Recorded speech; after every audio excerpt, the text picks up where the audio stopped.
This week, Mom and Dad watched another movie that I could not watch, the horror movie. Yeah.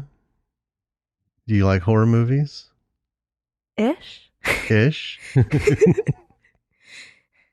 Well, you wouldn't be able to watch this one. Okay. But you heard the sound clips, right? Yes, Yeah. I did. And what'd you think of those? They were funny. You heard us talking about it, because I know you heard us record the episode. Yes, I did. Yeah. Do you think it was a good movie? Yes. Good pick? I did. Yeah. And we have an action figure, don't we? We do? We do. Yeah. Shh, don't give it away. All right. So, yeah, this week we have a sequel to a film that we did before. And it was really fun. It was surprising in a lot of ways, but not surprising because of who it came from and everything. Even though somebody still isn't going to be able to watch it for a while. Would that be you? Maybe. Maybe. All right. Well, do you think we should let people going on this? Should we get going? You can. Really? Okay. All right. Well, here we go then. Say we're off. We're off. Yes, we are.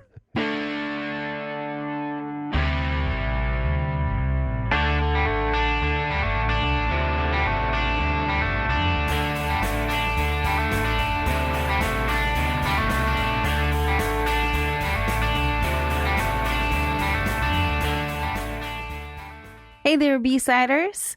Coming at you this week with another episode. Movie I'm really excited to talk about. I'm Danny. I'm Jim. Delayed intro there. That's all right. That's fine. This one was one of those that we had been waiting to watch for a while. Yes. So we finally got around to it. We rented it. And I was super, super excited to watch it because it is a sequel. Yeah. It's like The Chair. We have a few that we're waiting to get to. Yeah. You know, because we want to break things up. It's not a horror podcast. It's a B-movie podcast.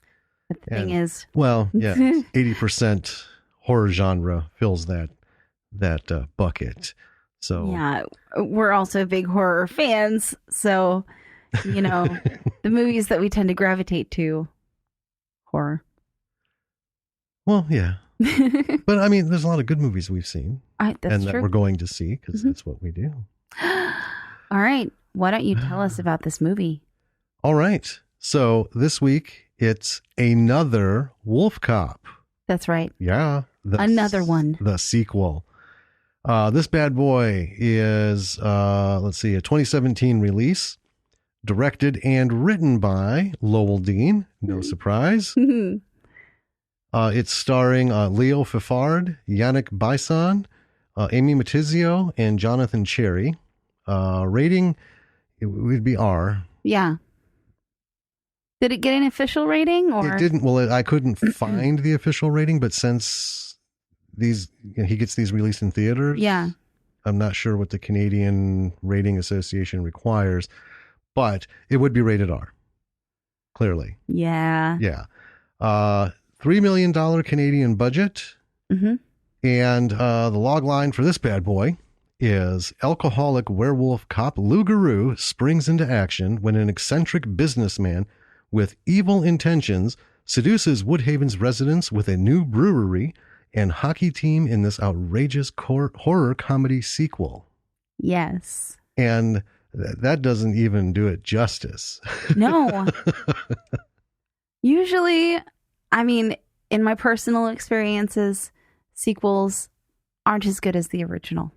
I was going to bring that up. It's, going into this, we had two things going. We loved WolfCop. Heck yeah. We love what Lowell's done. Mm-hmm. And Another WolfCop, come on. Yeah. It's going to be, fun. Yes. But it is hard, no matter who it is, to make a sequel that matches the original. Yes. And there's a few exceptions where it's the other way around, but Well, yeah. take like Mad Max. Okay, good movie, but Road Warrior, way better. Way better. For sure. Yeah. For me, this is one of those super rare occasions where you have an awesome, film, and then you come out with a sequel. To me, it even topped that. Yeah. This was so much fun. I can't wait to dive into this bad boy. Should we do it? Let's do it. Okay. Take All us right. in. So, first scene. A guy is telling me that I'm a loser. And I'm like, oh, okay. Seems like he's selling something.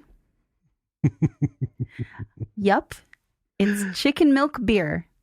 Yeah, it is. Chicken milk beer. Yep. I don't even drink beer. That doesn't sound good to me. We're gonna have to get to the bottom of some of these name choices because I'm pretty certain there's something behind it. It's not that out of the box, though. I mean, if you look at all the microbreweries and stuff and the names for beers that they come up with. I know, but it's chicken milk.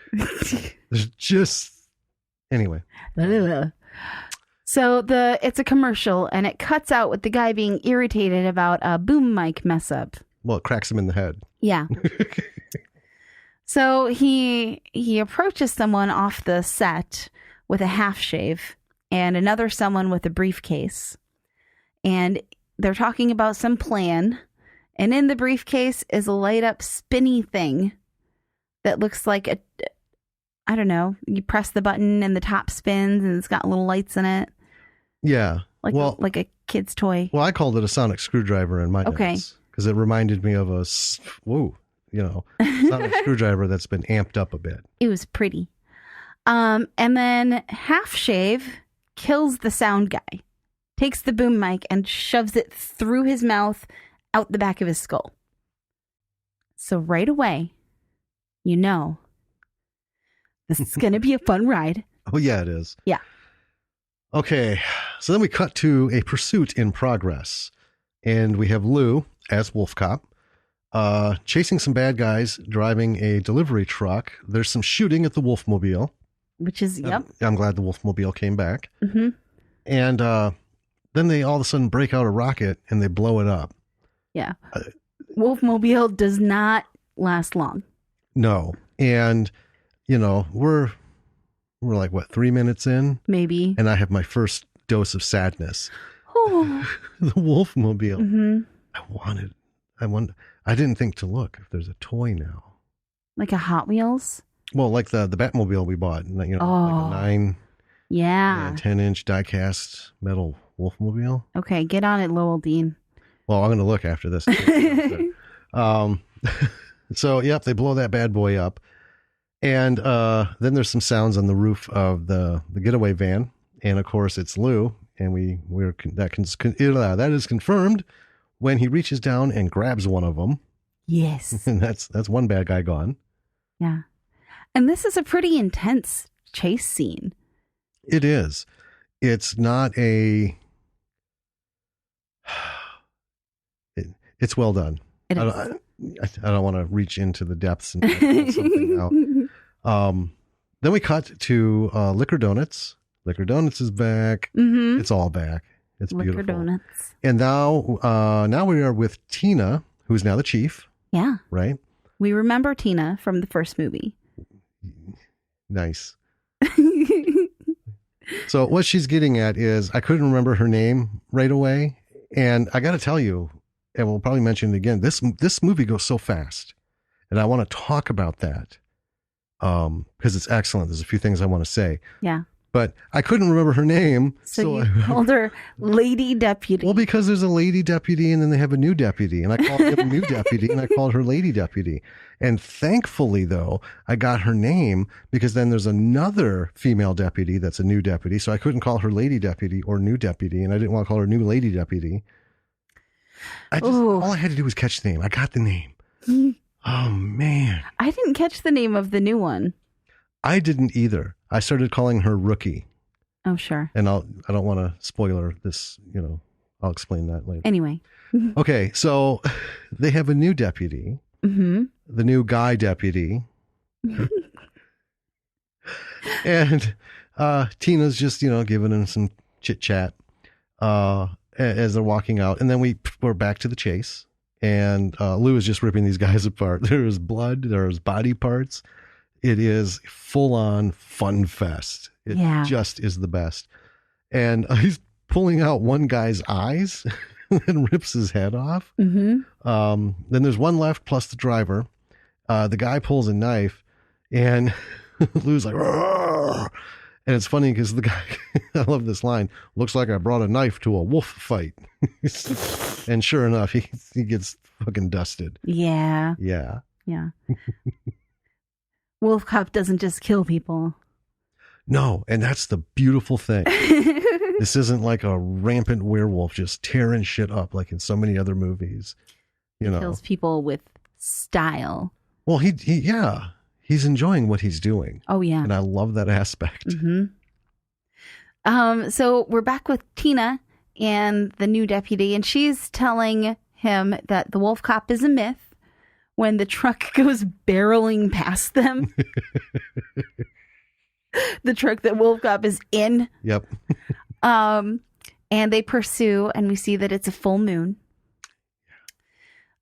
So we're back to the chase, and Wolf Cop kills the driver, and then the truck stops conveniently right outside of the police station.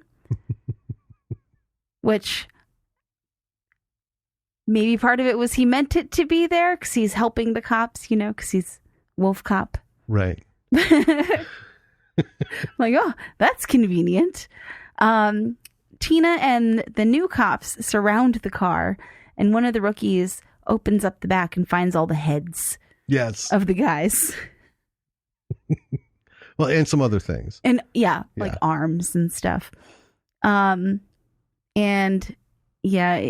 then they find the rest of the thugs also in the back of the truck. The new guy goes into the cop car to get some perimeter tape. Mm-hmm. And the new rookie girl cop, I don't know what, starts shooting because she hears a sound. She hears something off in the distance, and then she unloads a shotgun shot at that sound. Yeah. And it is kind of a wolf sound. Yes. And then the new guy discovers that the donuts that they just got have been stolen. From their car. From the car. So now Tina is at when I first saw it, I'm like, okay, is she at an animal hospital? But it's an animal shelter. Yeah. There's hard metal music playing. She storms through it, goes into the back, and finds Lou. And I love this. She says, I can stand a lot, but stealing donuts. So she starts chewing out Lou, and who's still in werewolf form. Yes. And Lou shows her a card with a symbol on it. It's the shapeshifter symbol from the last movie. Yep. And I love this. So she asks, who can we trust? And he's, so she says, okay, this is our new place the new home base until they get this worked out. Figure it out. And I love this. Lou stands up. It's just, he's not wearing pants. They cut, and there he is with his big wolf dick just hanging out. Yep. And she's, where are your pants? He points to him hanging over one of the cages. And it's got a big hole in the ass of it from the rookie's shotgun shot. She's a good shot, isn't she?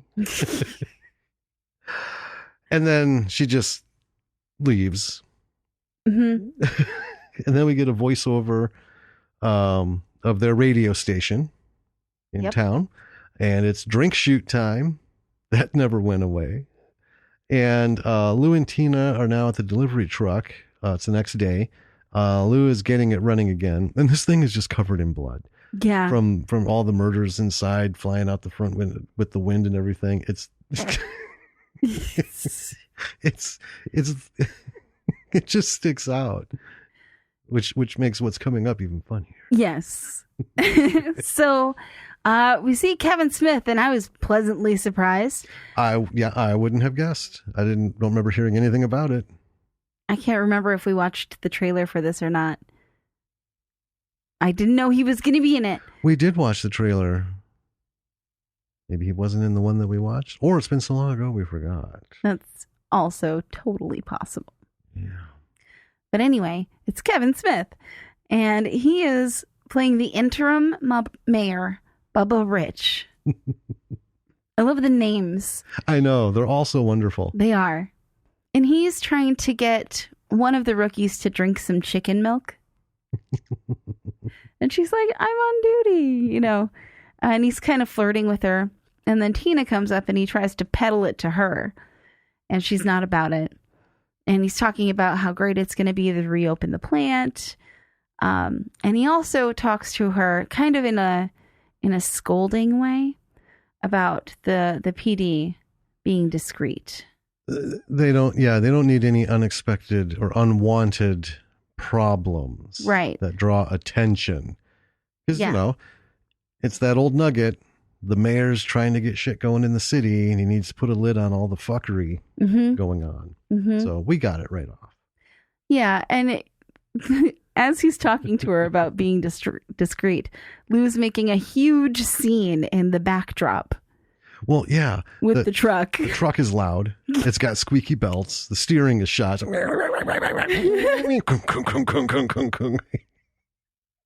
So as he's pulling away, Bubba Rich looks over and he's like, mm-hmm. And he's totally onto Lou being WolfCop. Yeah.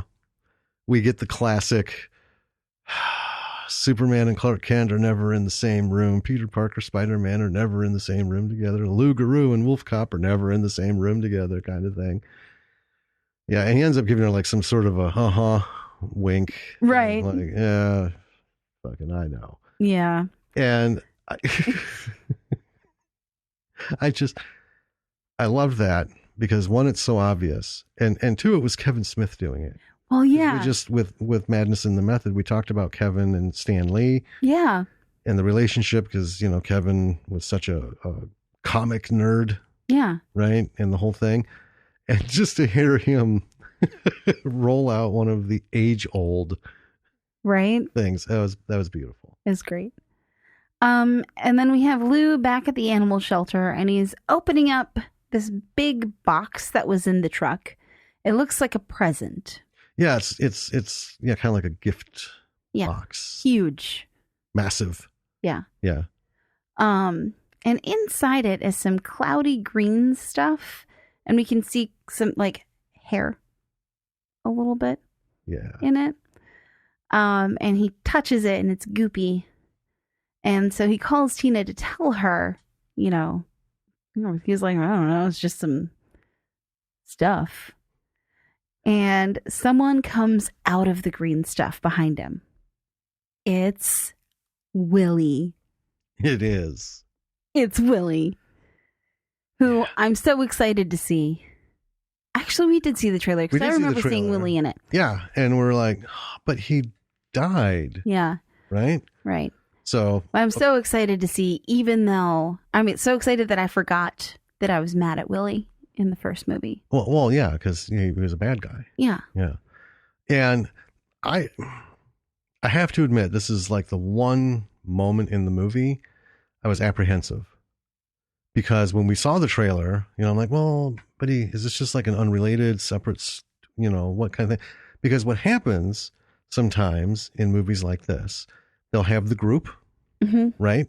And then they'll just put the group in another movie, regardless of what happened to them in the previous movie. Yeah. Same characters, just different story. It's like, just ignore it. So is it a sequel? Is it just another alternate universe thing? I don't know. So here's Willie. No, here's Willie. Well, yeah, I'm glad Willie's back because he is fantastic, and we're gonna. Oh my God. We're gonna roll on about him.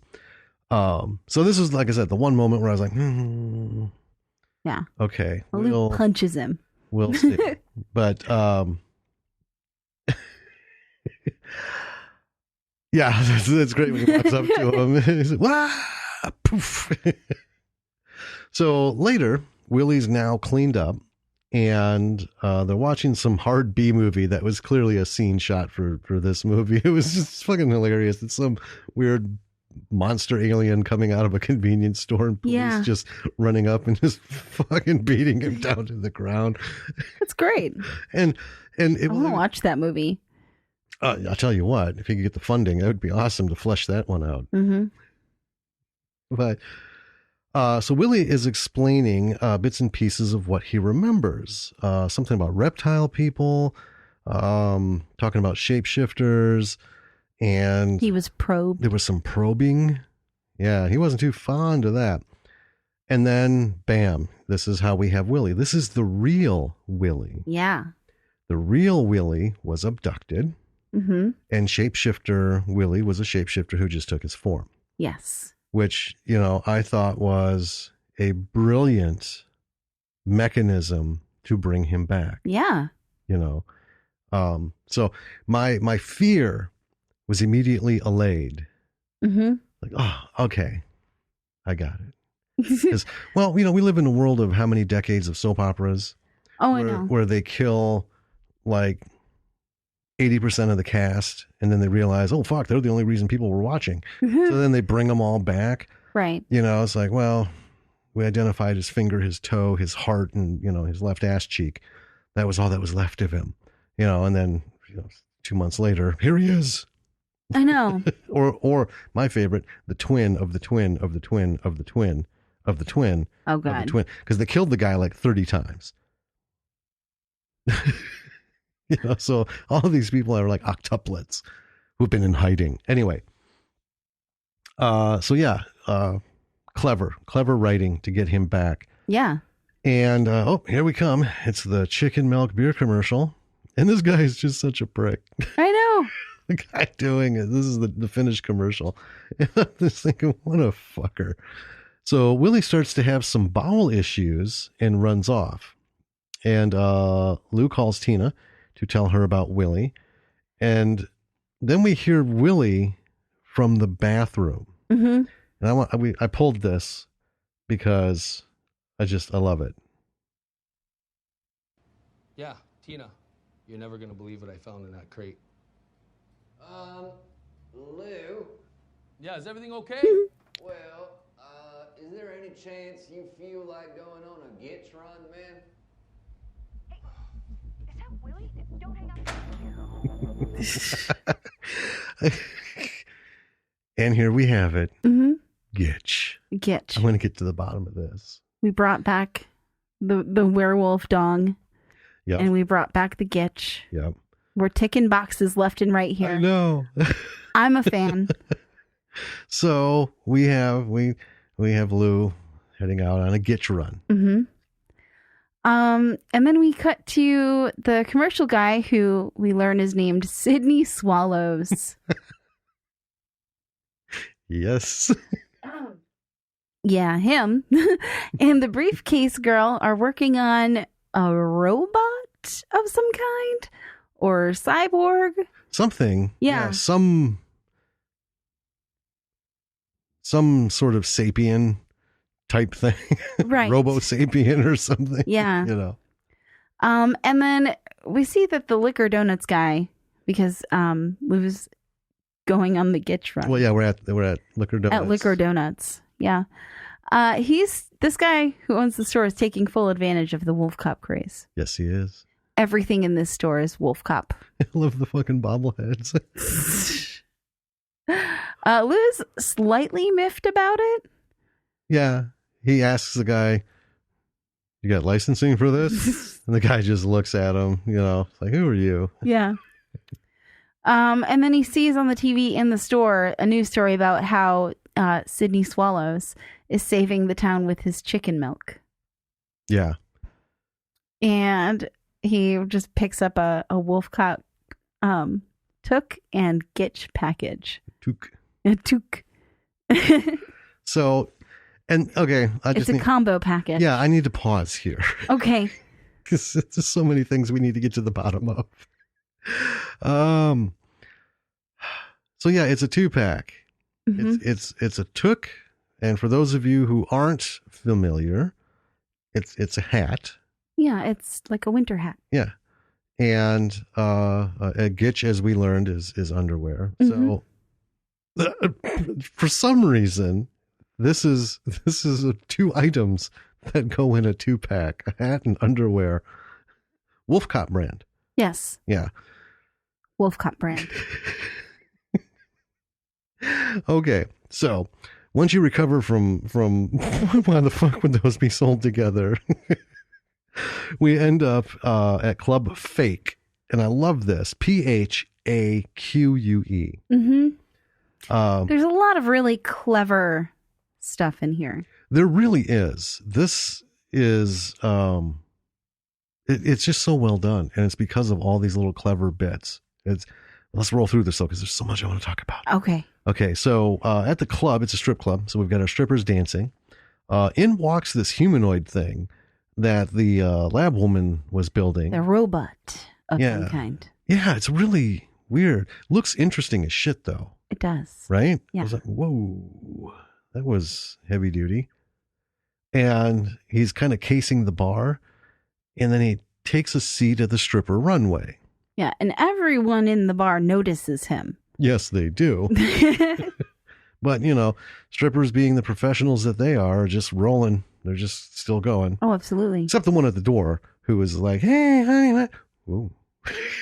When he walked into the light, she just like stared at him as he walked away. So he's sitting at the runway. And then we cut back to the animal shelter. Tina walks in calling for Lou. And then he runs in right behind her, fresh from his gitch run. Yes. Willie is in the John having some issues. And there's a lot of cutscenes going on. We're going like back and forth here and there. Between here and the club. The club and everything. So, rather than describe all those, we're just kind of going back and forth. And then we find out Willie has something in him and is trying to come out. Lou's in his little isolation room turning into WolfCop. And this was a cool transformation. We talked before how in the first WolfCop, it was the wolf under the skin. Yeah. He ended up transforming and then breaking through the skin. This one was kind of cool because he actually just like, and then he reaches up and like rips the entire torso of his human skin off. Yes. Flop. Like, yes. So it's super cool transformation. And then we get back to the strip club, and the humanoid is starting to rip apart a guy, and he pulls his hand off. Yes. And then there's blood spattering on the strippers, and then we're back to Willie, and this tiny little arm pops through his stomach, and Lou's peeling the rest of his human body off, his human flesh, and there's more cool effects here.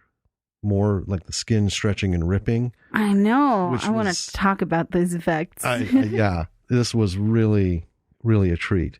And then we're back to the strip club. There's more mayhem. And then the small humanoid thing is sticking out of Willie's gut. Did we want to explain this thing? It's like kind of tubular. Yeah. Right? Yeah. Like a hand puppet tubular kind of thing. I want to preface, because I've been running through how many different ways we can describe this. It's not a dick. No.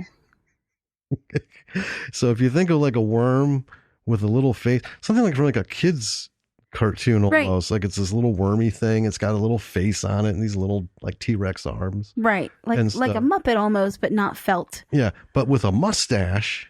Right. And some impressive eyebrows. It looks like if someone who couldn't draw very well drew Willie as like a children's puppet theater version of him. I love it. Okay. Accurate? It is. It's the thing is, when you first see it, and it's got teeny tiny little hands. Yes. To me, it did two things. One, it freaked me the fuck out. What is this? And then I laughed. I was just like, Right? yes, because once it has that initial shock second to sink in, you look at it like, this thing is fucking ridiculous. Yes, it is. All right. Are you all right? Yeah. So Lou is still locked away, and he's unaware of Willie's new friend. Yeah. Yeah. Yeah, it was just sticking out of his stomach. So in the bathroom, Willie's wrestling with this thing. Yep. And he eventually comes out of the bathroom looking for Lou, and he's wearing this big set of coveralls and kind of holding his stomach like he's a pregnant woman. Yes. He's got the thing hidden inside them. And Tina she's like, I need to know that it's really you. And so Willie shows her the creature. Well, yeah. The whole, so we need honesty, huh? All right. Yeah. So he shows her the creature, and she's understandably freaked out. She is. Yeah. And I decide, do you want to? I was just say her facial reactions are spot on in every instance of this, and in both films. Mm-hmm. She sold it 100%. She's great. Oh man. And I, at this point, have decided I'm going to call this thing Little Willie. Oh, and I was tickled by her response, which I thought was appropriate, but it was just simply, fuck me. It's all the little things. You know? And that's a big part of what I want to talk about at the end, which makes this so damn good. Mm-hmm. You know? Anyway, let's get going. So we're at the strip club again with the rookies. There's body parts and blood dripping everywhere. Lady rookie. Well, because there's still two of them. Calls for backup, and then the humanoid thing starts to close in. We get a POV. He's using his humanoid vision, and he looks at the guy rookie, and apparently there's something in his stomach. Mm-hmm. Right? But then we cut away back to the shelter.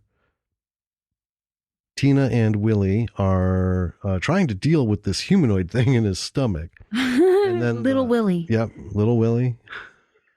Okay, little Willie. So the backup call comes in, and Tina runs off. And then Lou busts out of solitary to get Willie. Mm-hmm. So at the strip club, Tina arrives. Then down the street, here comes Lou and Willie riding a snowmobile. Yep. Down the road. No snow or nothing. No, not far behind her either. No. They were cruising. They go inside. They start to shoot at the robot thing. Yeah.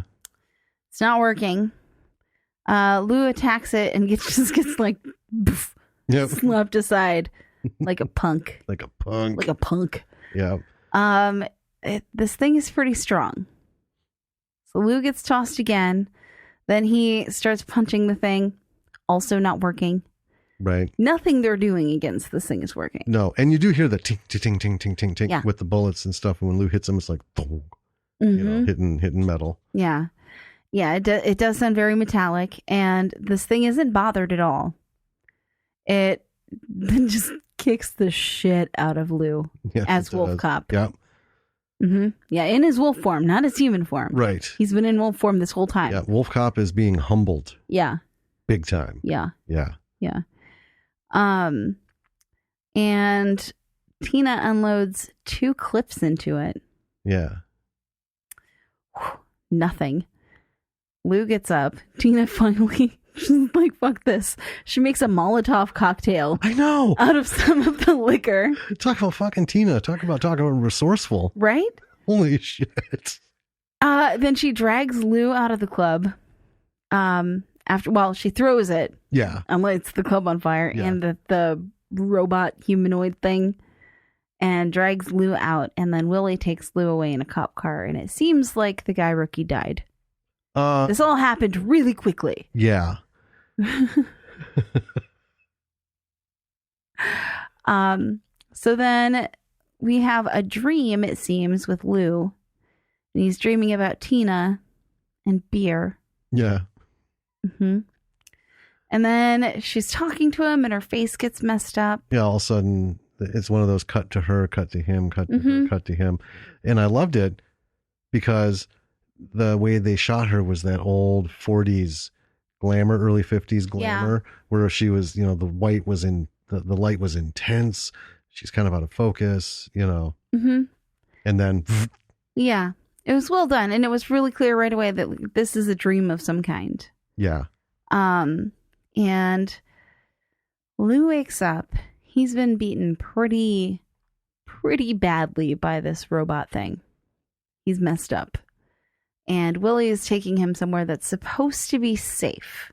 Yeah. That's what Willie says. And then we cut back to the club. The coroner is there to pick up the dead bodies. And watching is a woman in a mohawk, or as you named her, half shave. Half shave. Yeah. Yeah.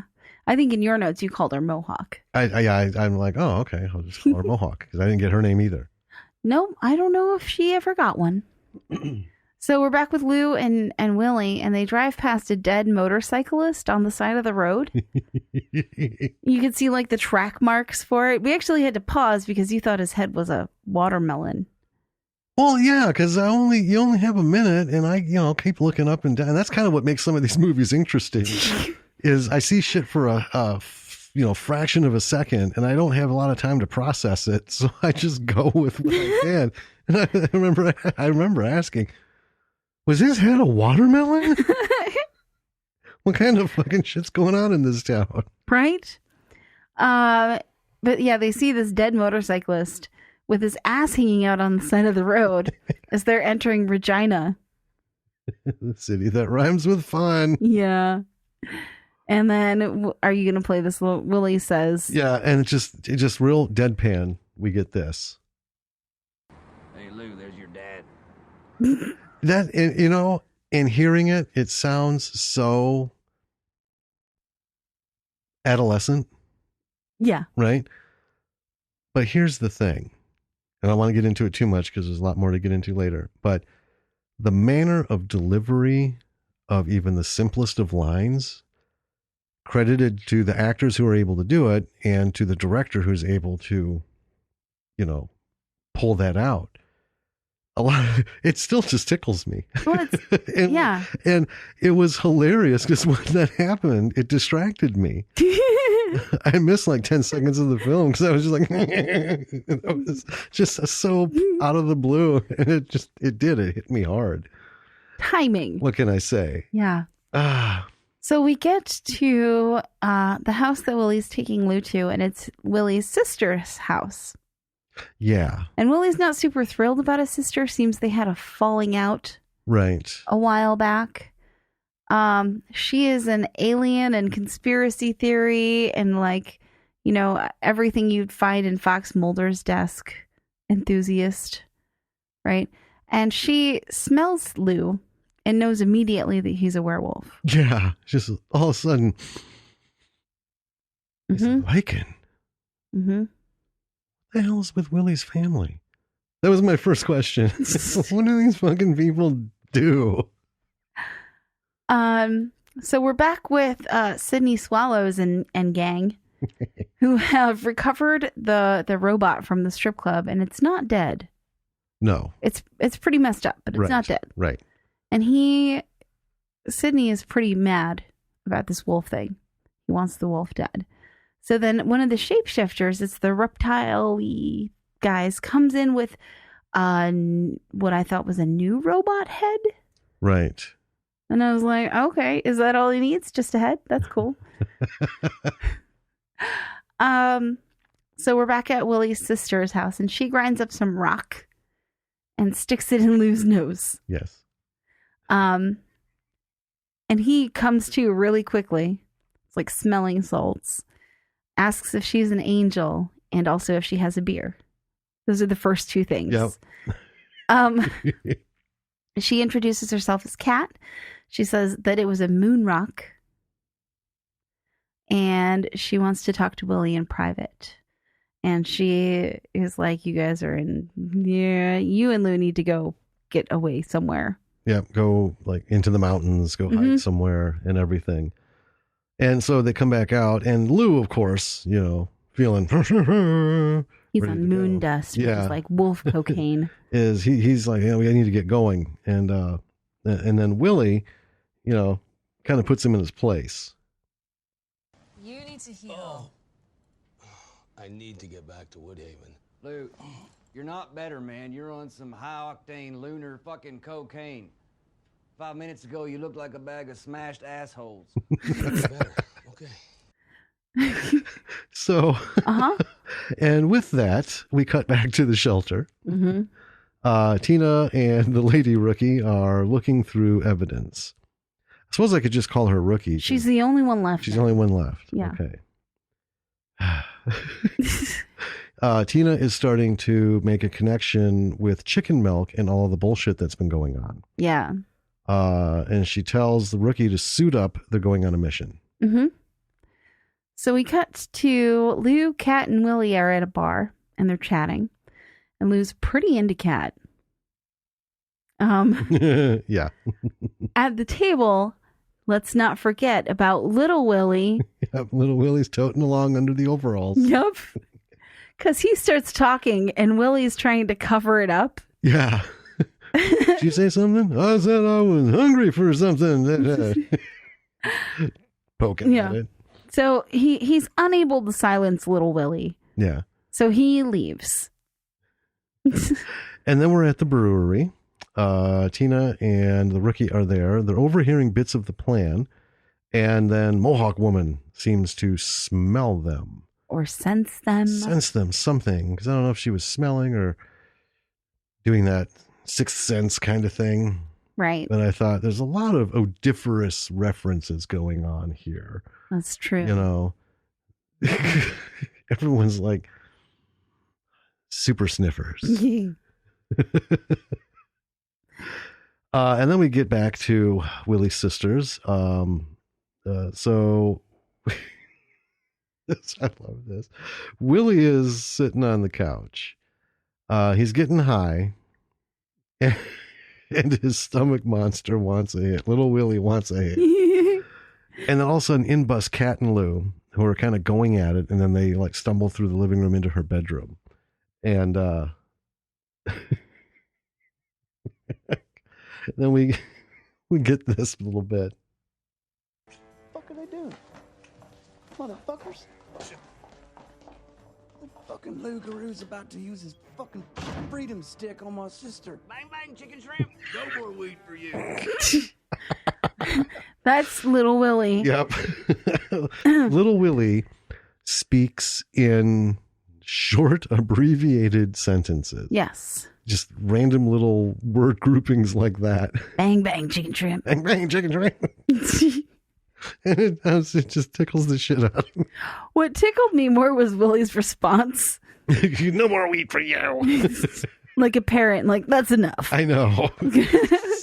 We're cutting you off, man. Oh, God. Oh, man. So, in the bedroom, Kat snorts some moon dust, and she turns into a werewolf with 6 nipples. And they get freaky. well, you're being a little conservative there. They were full on tits. Well, that's true. It wasn't just 6 nipples. wolf tits. Yeah. They took the 3-titted prostitute from Total Recall and went all out. It was great. It was awesome. She and Lou start to get freaky, and notably, Lou is not in wolf form. He does not change into his wolf form during this process. Mm-hmm. And then we're in the living room while this is going on. Willie flips on the TV and the chicken milk commercial comes on. And little Willie sees it and starts freaking out. And I thought, is this mutating? What's going on? We do catch a glimpse before it cuts away of like a green skin and an eye because it like comes back into him. Yeah. And then kind of start. Yeah, like before it's going to come out again. Yeah. Yeah. At the plant, Bubba, Kevin Smith, Bubba, is talking to Sydney Swallows.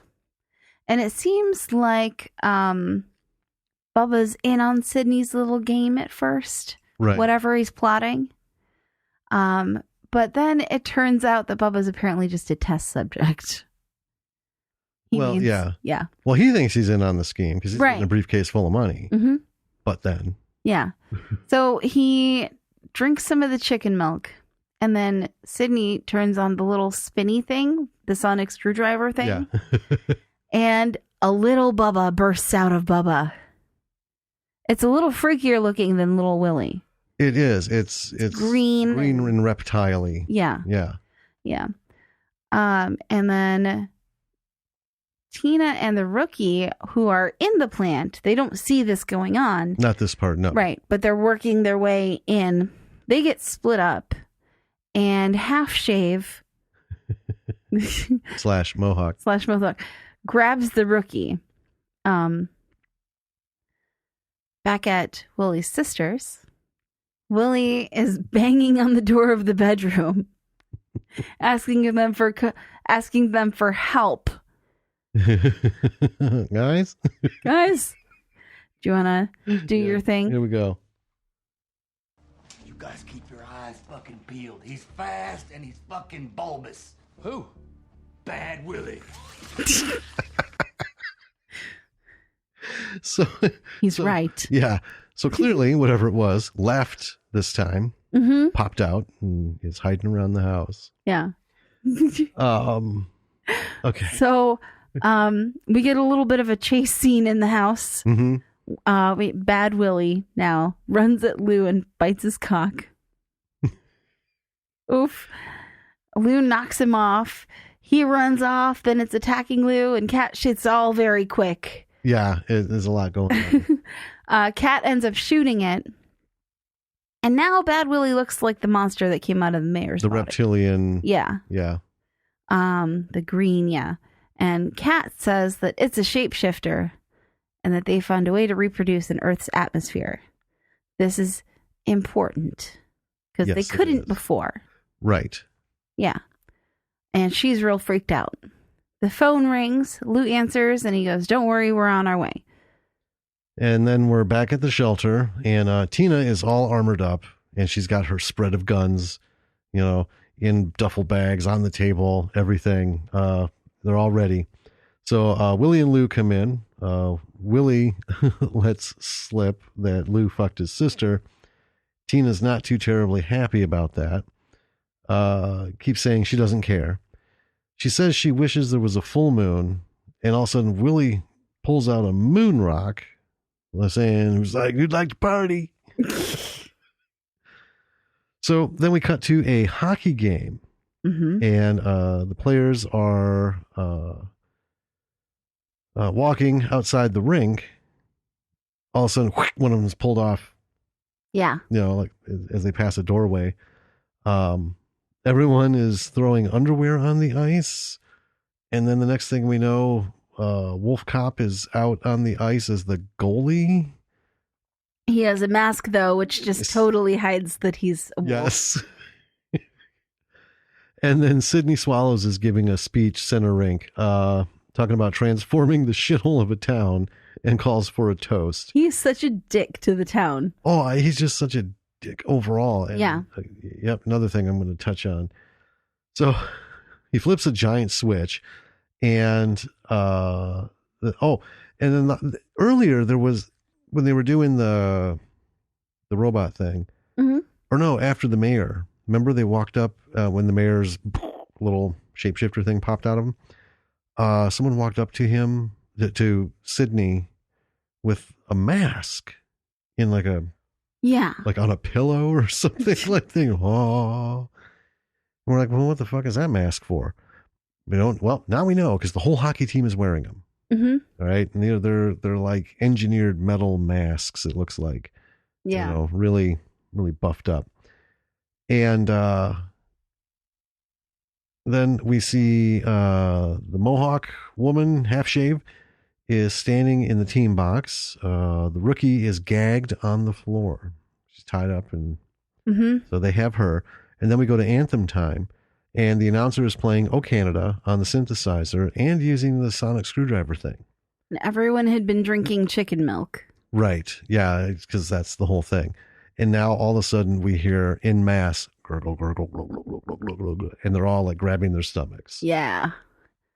So, Tina, who's in like a maintenance outfit, Yeah. is looking through the back of the stadium, and she sees a robot thing in the back room, and she warns Willie that the new hockey team, the Dark Stars, are not human. And then the audience just en masse starts birthing shifters. Yeah, they start popping out through everybody's gut. Just left, right, and center. Oh my God. Somehow, all of this isn't enough to stop the hockey game. No. Nothing to stop a hockey game. So Willie goes into the announcer room, or the organist room, as it is called. Yeah, it had just said organist Yeah. outside the door. And holds up a gun to the guy who was doing the announcing. And it's Organo, the organist. He turns and sees Willie and he goes, "I probed you." Yeah. Willie takes no time. He just shoots him. Yep. Puts his brainy goo all over the window. Meanwhile, WolfCop is stopping a shot on the ice. Hitting at it, man. Oh, Gotta yeah. save that game. Work it in between the moves. He pulls off his mask, revealing himself to the stadium. Yeah. Yeah. Willie, meanwhile, destroys the sonic screwdriver and takes over announcing, which is great. He tells everyone to exit the place. Then Tina's there too, telling everyone to get out. Lou, still in the goal, takes a swig from his flask. Yep. Because if you remember correctly from the first one, WolfCop is powered by alcohol. And he gets chided a little bit by Tina earlier on. You know, no beer, don't stop along the way and do this and that. But to be honest, I kind of feel at this point he earned it. Well, I think so, yeah. Because, Yeah. Meanwhile, Half Shave Mohawk is shooting at him to no effect, because shooting WolfCop doesn't do much. just pisses him off. Yeah. The mutant hockey players are also going after him, and he's killing him. There's some 80s music playing. Yeah. It's a great fight scene. It's another WolfCop classic. He's doing all these really, really crazy, gruesome deaths to these mutant hockey players. So one of them is challenging him to a fist fight. Yeah, the whole skates up to him, throws the gloves off, flicks him off onto the ice. Yeah. It's time to go, time to throw. Yeah. Lou bends him over and rips his skin off his back from his ass to his shoulders. Yes. It's grand. Oh. And then he and Tina are just blasting the hockey players. Yes. And Mohawk gets Tina and starts pounding on her. Tina rolls up her sleeves, hits Mohawk, nothing. So she's, super tough.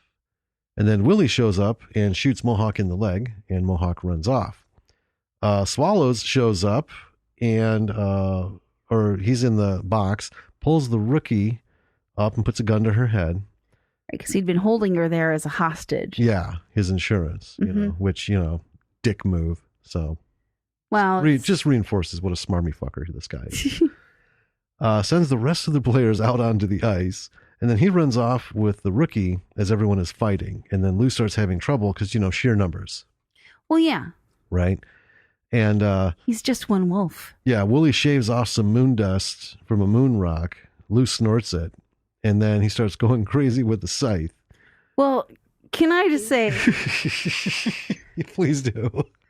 Willie takes a scythe from a guy who's just standing there with it. A spectator. Who happened to have a scythe with him. Showed up to the game with a scythe. Just standing, watching the shit. and he crushes the moon dust and he lines it up on the scythe, holds it over the ice, and calls to Lou, who comes up and snores it straight off the scythe and then takes it. Yep. There's lots of blood. That's all I need to say. Yeah. So then Well, it's a scythe. Well, yeah. And then we cut backstage, and Tina's chasing after swallows. She shoots him. The rookie gets away. Mm-hmm. Back out on the ice, though. Yeah. There's like a tank coming out onto the ice. I got to admit, at first, that first millisecond that scene popped up, I thought, holy shit, they're even breaking out a Zamboni. For a minute, I was like, what? But it's like a tank. Yeah, it cuts down and you can see it's got these big tracks and it's a little, it's weird. It's got two sets of tracks. It's a little thing, but it's got 4 tracks on it. 2 front, 2 back. Anyway. But Half Shave Mohawk is driving it, and there's a machine gun turret on this thing. Yes, there is. Zambonis are not known for their machine gun turrets. They're not. And I'm wondering, did they, they must have just had this thing sitting around in their new stadium that they bought, that they didn't plan on having any trouble with their evil plan. I did think afterwards. At what point does this become standard equipment for any given situation, given the layout of what we have? I mean, I'll say in my dream house, that would be standard equipment. Oh, fuck yeah. I would love to roll down to the driveway and see who's buzzing at the gate in that thing. Who is it? Anyway. So in the back, Tina is caught up with Sydney, who's still trying to get away. Yeah. Right?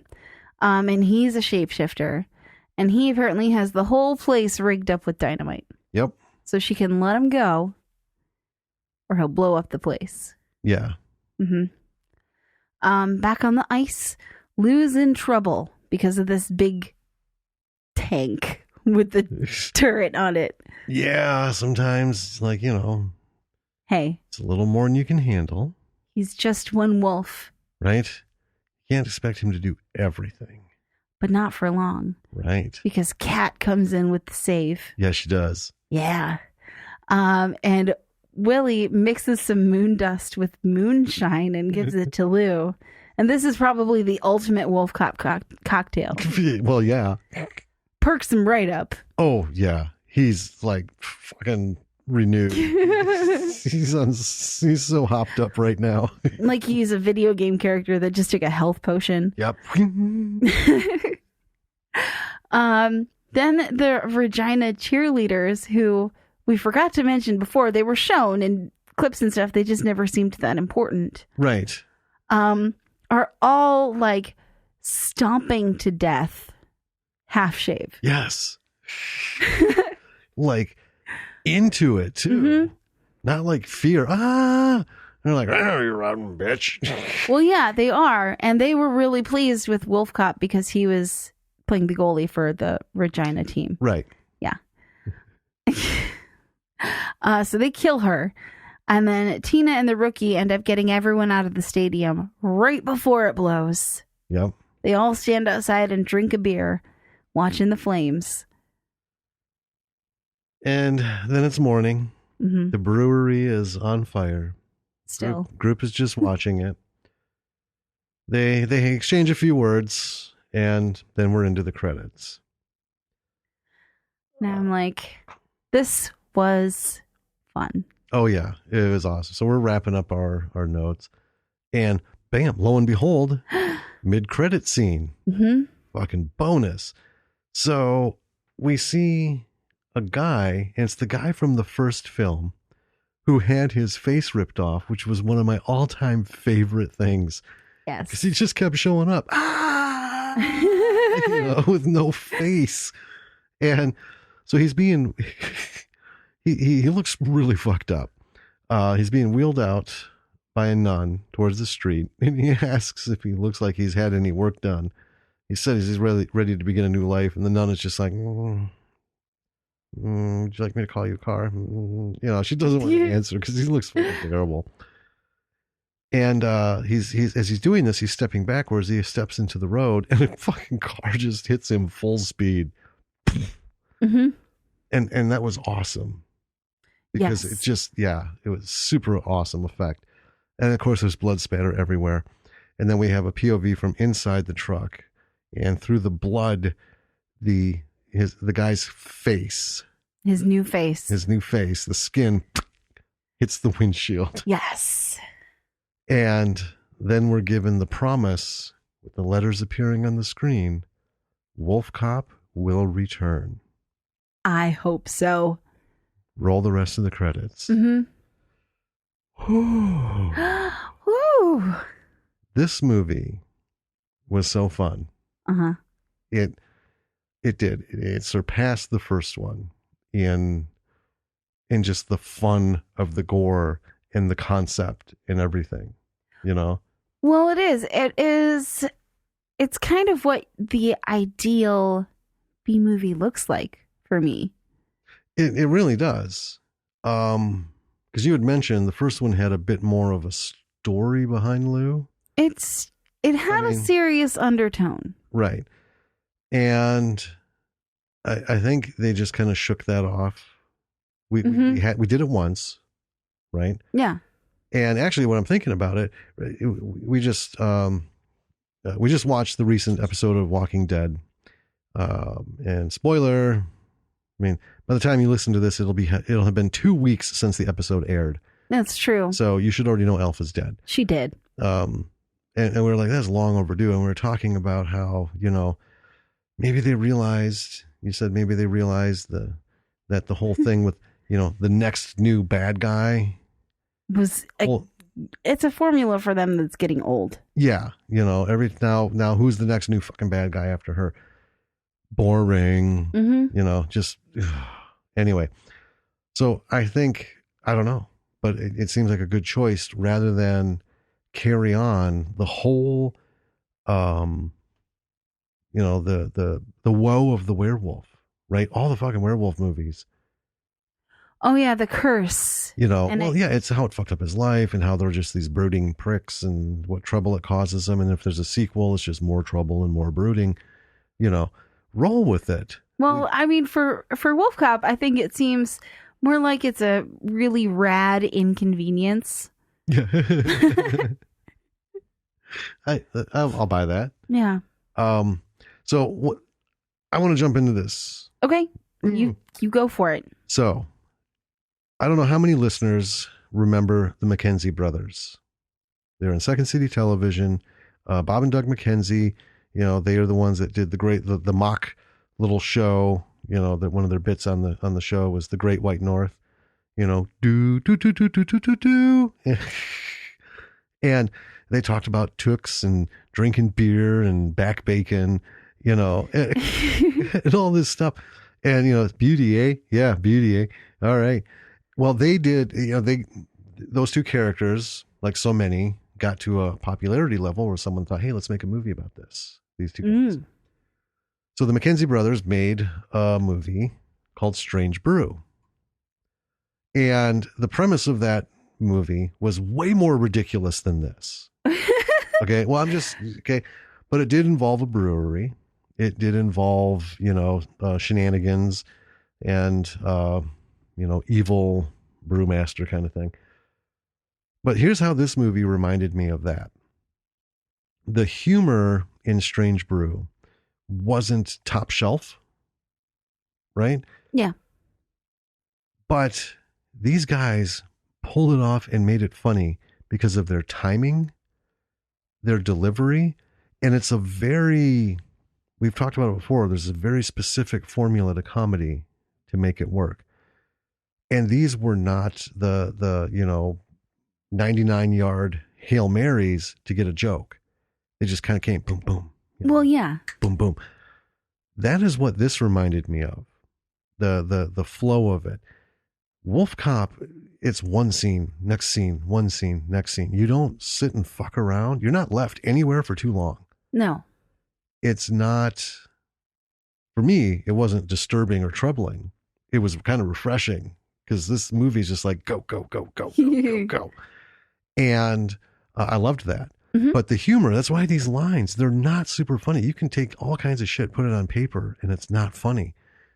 It depends on who's delivering it. Yeah. You know, and the director on how they get it set up. And like I said, pull that out. Just the delivery. And Willie, that fucking actor, Yeah. he is hilarious. Mr. Cherry, Jonathan Cherry. Yeah. He is so good at this.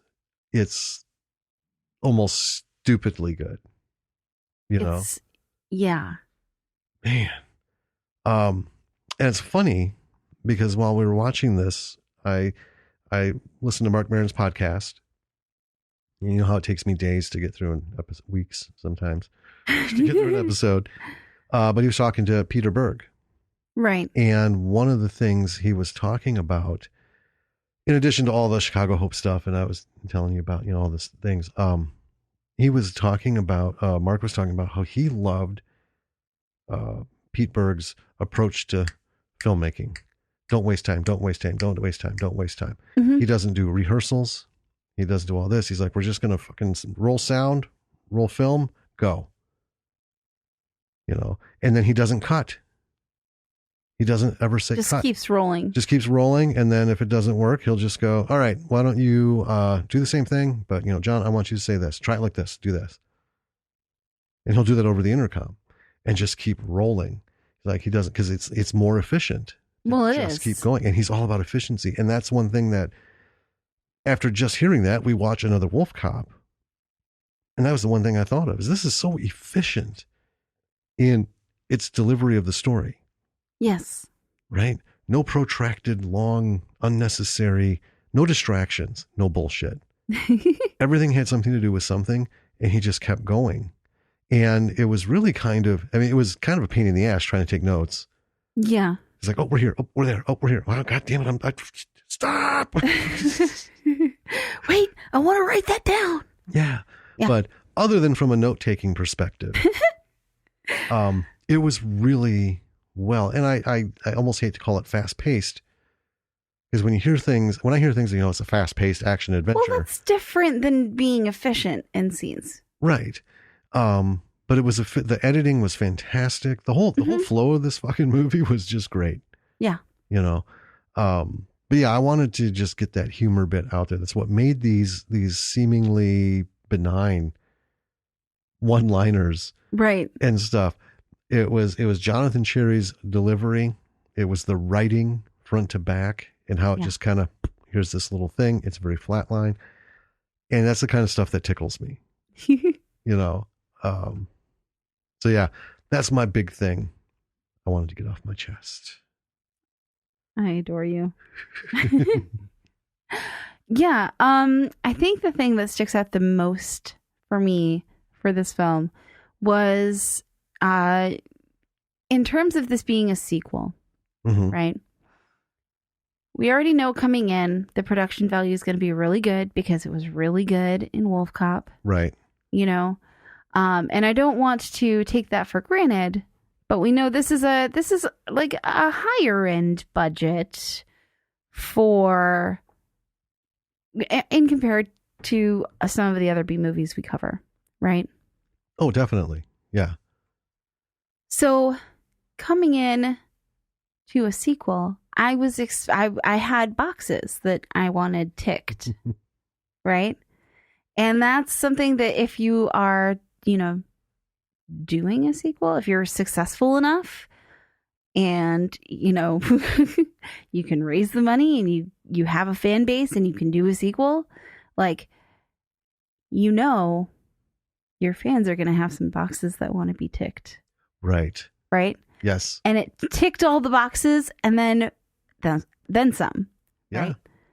And so, like, as we were going along, okay, Wolf Dong, right? Well, and that's fair because I had to speak of that or speak to that in Wolf Cop because we've seen so many things, and I so wanted to make sure we the first penile transformation into a wolf, Yes. right? And when it happened, like I said before, it just, what the fuck did I just see? Mhm. Did that just happen? No. Yes. Bold, fucking awesome. Mhm. Sold it. So of course there needs to be wolf dong. Of course. And there was. And there was. And there needed to be the Liquor Donuts guy. Like, I wanted to see all of the Woodhaven things again. Yeah. All of the things that were so amusing in the first movie. And it seems like Lowell Dean really knew what tickled everyone from his first movie. Yeah. And was like, well, have to bring this back. Have to do this. Have to do this. Yeah. And he worked them in such a way that it didn't break the flow of the movie at all. Right. He worked them in really cleverly, really well. They were all timed really well. They all made sense. None of them stuck out as like, oh, clearly he's just doing this as lip service for, people who love the first movie. Yeah. Yeah. Well, and so like he brought Kevin Smith in. Yes. Okay. Wasn't a lot of screen time, wasn't overplayed. Nope. Didn't lean on that to, push it. That was like, didn't need to. that was just a little bonus. Yeah. Right. And it was fun Mhm. and appreciated. The names for everyone and everything, Yes. just, it gives you that kind of, oh, really? Not in a bad way. Just, there's another one. There's another one. Yep. The drink and shoot is still going on. Yeah. That doesn't stop. I don't even know how to speak to that. It just, here's the thing. It's a phenomenally terrible idea. It is. And it's so phenomenally fucking stupid sounding that I know it exists somewhere. I'm sure it does. Maybe not in an official city capacity. Because, there would be a liability issue.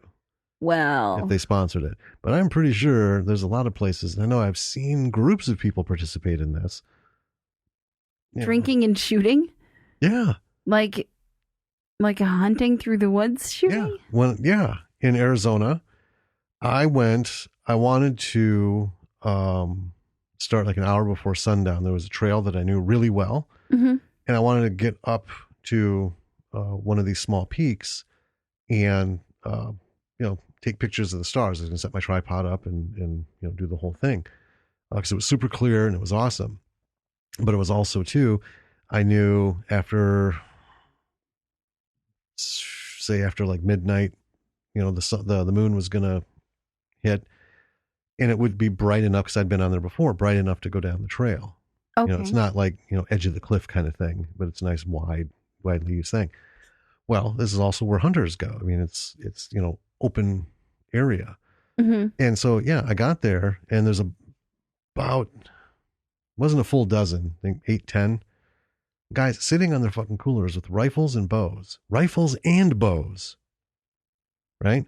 Drinking with their fucking orange, and some are wearing orange, some are wearing camouflage. It's like the drink and shoot. Yeah. And they're just liquoring it up.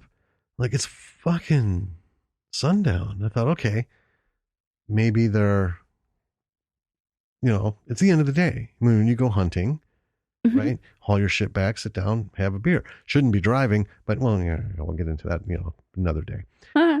So walking by them real quickly, like, so you guys get anything? What is it? Is it javelina season? What? Like, oh no, we're going to be heading out in about 20 minutes.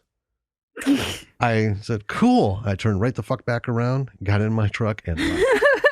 I didn't want to be within 100 square miles of what was going to fucking happen there. And it's anyway, drink and shoot. Awful idea. Terrible idea. But funny as shit. It is funny. Yeah. Oh my goodness. God. So back to the movie. Mm-hmm. The writing, just in general, was thorough. Mhm. It's one of those things that ticked all the boxes. We got a lot of comedy bits. We got a lot of information. It came broken up a lot, right? Yes. We're here, we get something. We're over here, we get something over here. I think Lowell did a fantastic job weaving that together so that it wasn't like, 30 bits of information and you forgot and you can't. I had no problems with this film. No. There wasn't a moment I didn't know what was going on other than, when I looked up and is that a fucking watermelon for his head? That doesn't have anything to do with the writing. That just has to do with me not looking at the screen long enough. It's a bright green helmet, and there's like some red because he's bleeding. It looked like a watermelon. I mean, I get it. And with the weird shit that had already gone on, I thought, well, is that guy, his bare ass, he's laying on his side, his pants are pulled down around his ass. Yeah. It's hanging out, and he's got a watermelon for a head. What fucking weird shit are we getting into next? That was my first thought. Well, I originally thought it was just a drunk guy laying on the side of the road, and then my eyes followed the skidding tracks on the road, and I was like, oh, okay. Yeah. I was stuck on the watermelon head. Yeah. I didn't see this tracks. Well, I was also looking at the sign too. I was trying to take that all in. I got the watermelon There's a head, lot. the bare ass, and the welcome sign. Yeah. So, Regina, Saskatchewan, right? Yeah. Uh-huh. City that rhymes with fun. Yeah. It's not the first time we've heard of this city. No. And we brought it up on the first one too. Yeah. Yeah. Wade Wilson, Yes. your friendly neighborhood Deadpool. Mm-hmm. Yeah. That was awesome.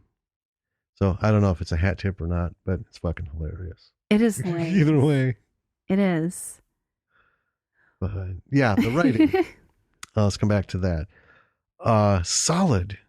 Very. And it seems kind of silly to talk about the cinematography and the editing and stuff because this is not Lowell's second trip to the rodeo. When he did WolfCop, he had a bunch of experience and shit under his belt. He knew what he was doing, Yes. and it showed.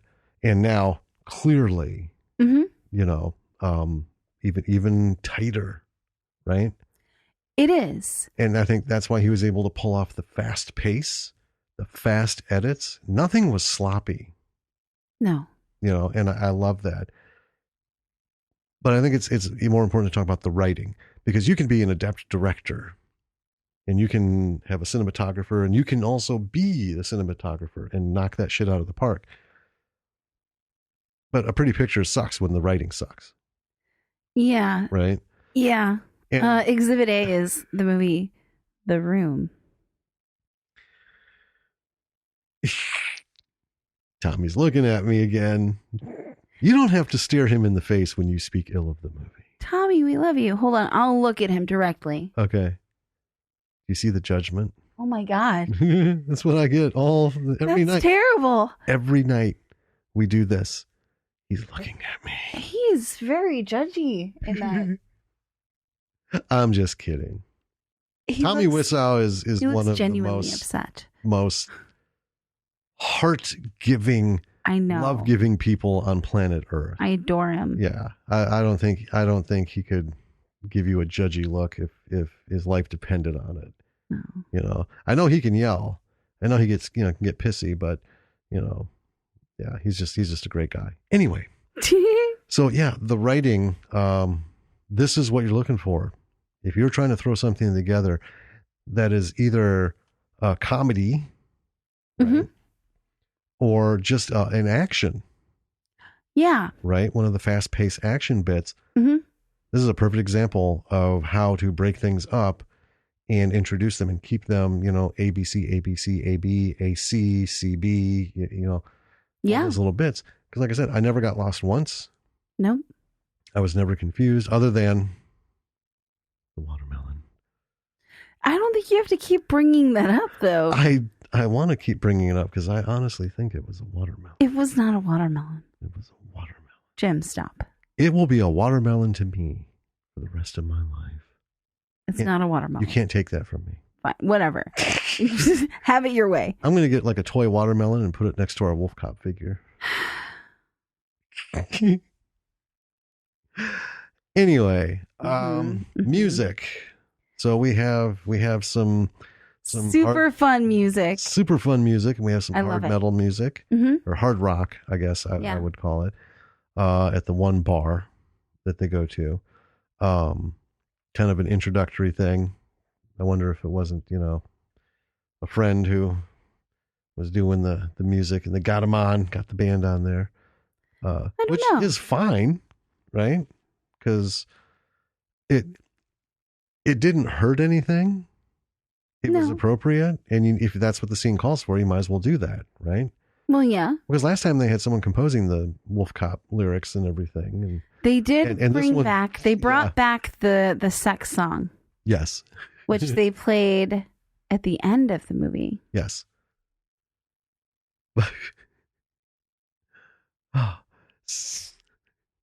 Sex song. Watermelon. Sex song. Watermelon. Gitch. That's my trump card. All right. So yeah, the music was done really well. It lifted up, it just kind of took you in and everything. It was just, this thing is such an excellent example of what you can do. Now, yes, he had a lot of money. Yeah. Right. I mean, comparatively, right? Yeah. But money doesn't make you write better.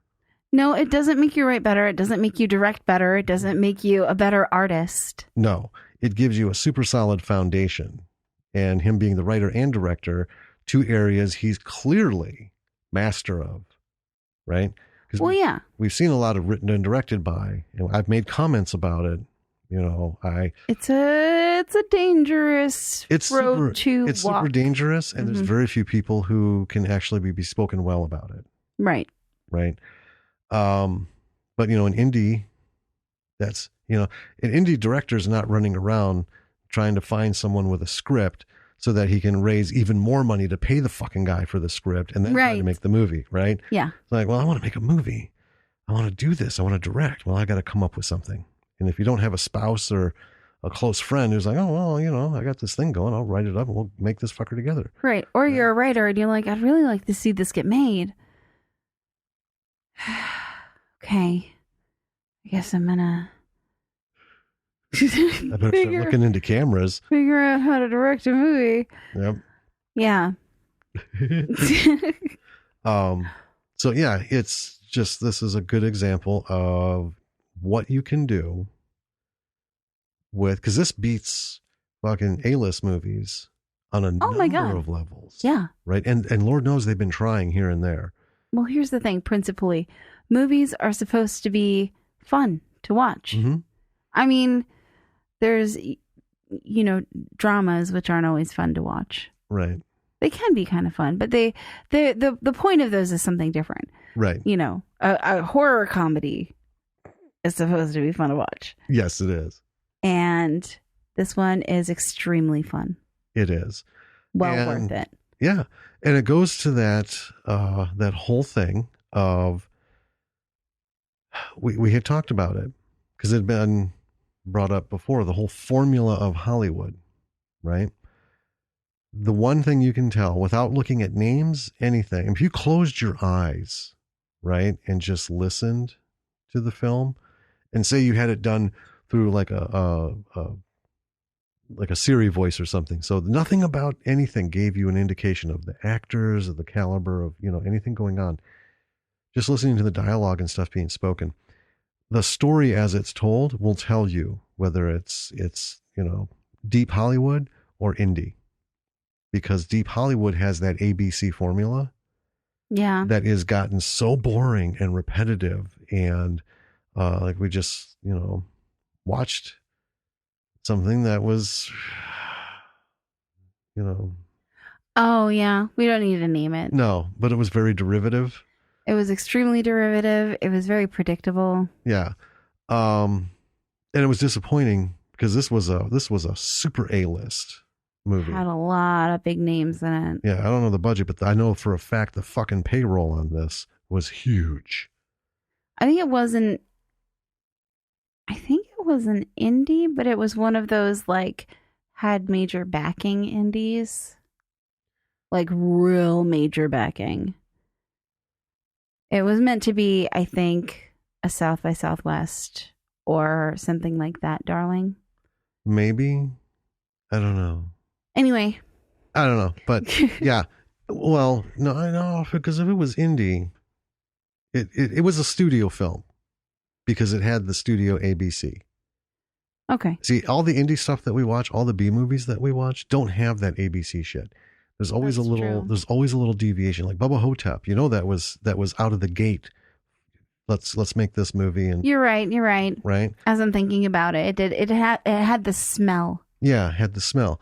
So you can tell that ABC, it's the same shit happens at the same time, and it has the same kind of fucking quote twist and turn, and it's just boring. That's why indie films are banging. That's why all of these channels and streaming services outside Netflix and Hulu and stuff, because they're not ballsy enough to do their own thing.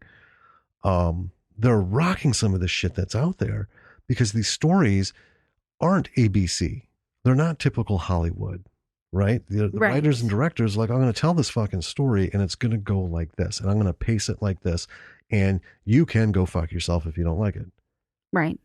This is the way it's happening. Yep. And more people are cutting back. I'm noticing the critics and stuff are cutting back on criticisms of this kind of storytelling because, it's that whole thing.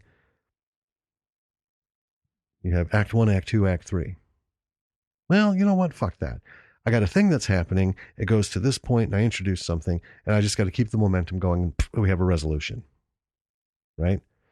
A lot of shit can happen in between there. Can be different resolutions. Sometimes with some of the movies we've watched don't even really have a resolution. That's true. Right? There's nothing to set up, but it's like, man, that was fucking good. Let's watch it again. Before the rental goes out. Yeah. Cue it up. Yeah. Yeah. So I think, again, this is a perfect example of how you can tell a story that doesn't follow the template, Mm-hmm. right? And go for it. I guess that's my thing to learn from this. Tell the story how you want to tell it, and use things like this as an example of how to keep it either fast moving or good and witty writing. Yeah. And don't discount the actors because they sold the shit out of this. Amy. Yeah. Oh, Tina. Jesus Christ. Every scene, and that's that efficiency thing. And it's not Lowell being a director and being efficient. It's an actor who knows how to use the camera. Right. Right. Not spend a minute and a half trying to rev it up to something and then they'll cut it together.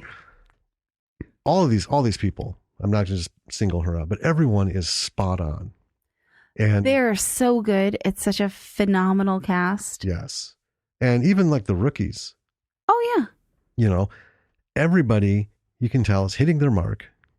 They're using every second of that screen, Yeah. and it's nothing's wasted. And it looks like it was super fun to film. Oh, this had to have been fun to film.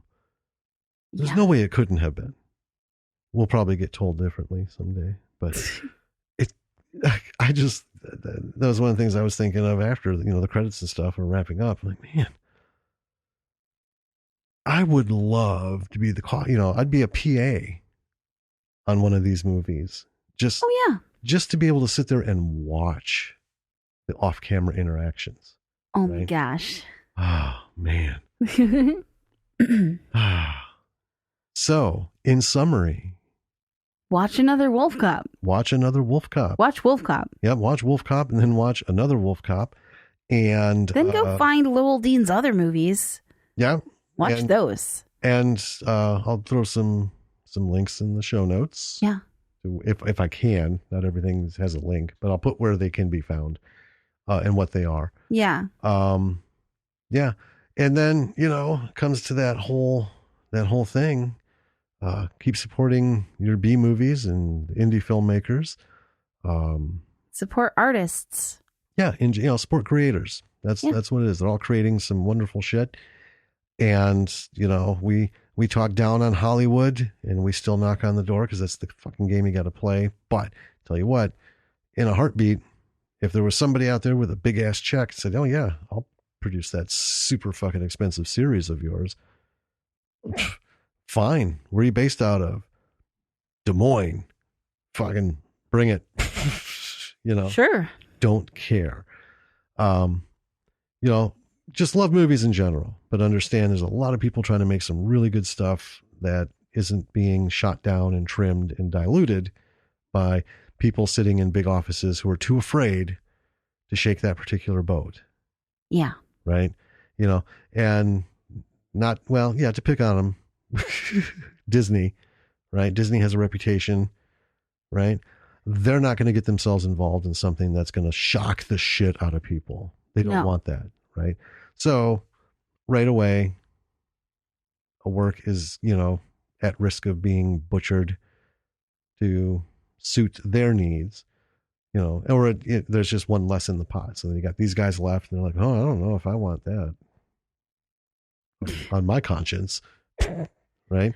Well, Yeah. And that's why we have all these indie production companies. They're like, I'll put that out there. No fucking problem. Because here's the thing. People like it or they won't. I've got a ton of shit I'm going to get into if I can raise the money.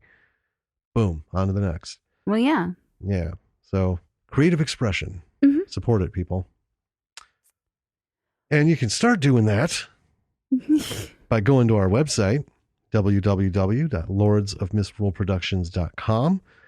All of our episodes are on there. Yep. I mean, I don't know what you're listening to this on, but if you don't have a podcast favorite platform, you can go to the website. You can play them straight from the website. You can also find whatever platform you want or subscribe via RSS to your platform of choice. Yep. And every episode as we go on, it's one more movie you should be watching if you haven't already seen it. Yeah. It'll be nice to get to our 1,000th episode because then we can be like, yeah, there's enough movies on this list to keep you going for a lifetime. Just about. Yeah. You can also click on our Patreon link to our Patreon page.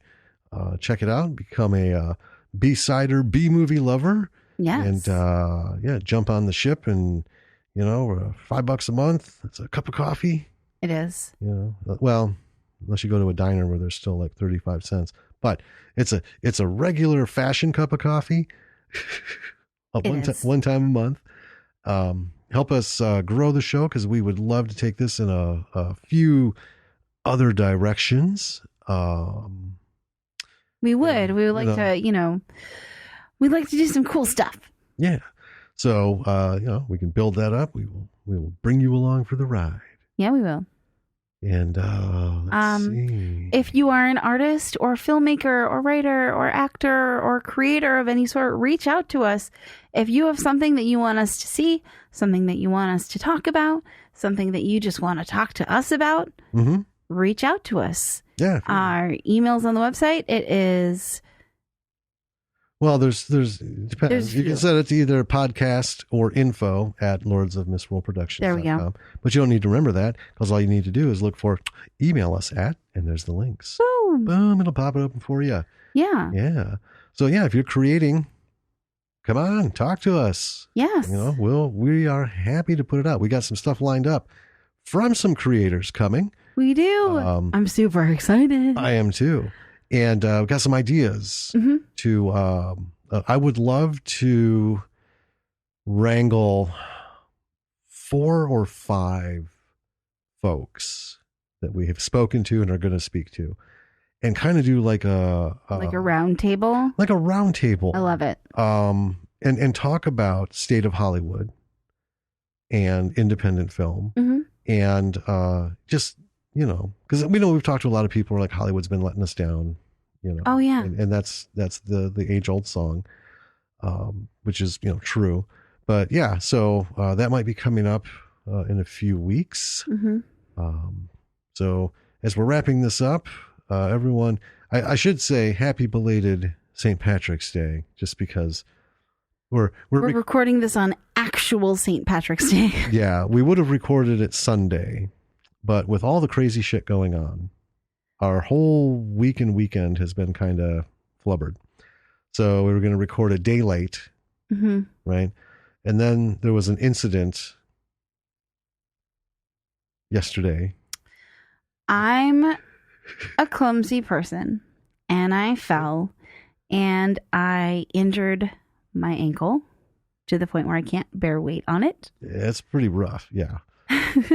So that took up yesterday.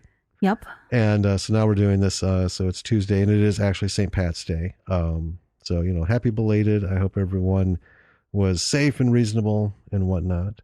But yeah, by the time you listen to this, we'll have a couple of weeks in the bag where we will hopefully be working on something like this. Yes. This big round table. And I would love to bring that to you guys. So with all of that, also on our website, links to Twitter, Instagram, Facebook, YouTube.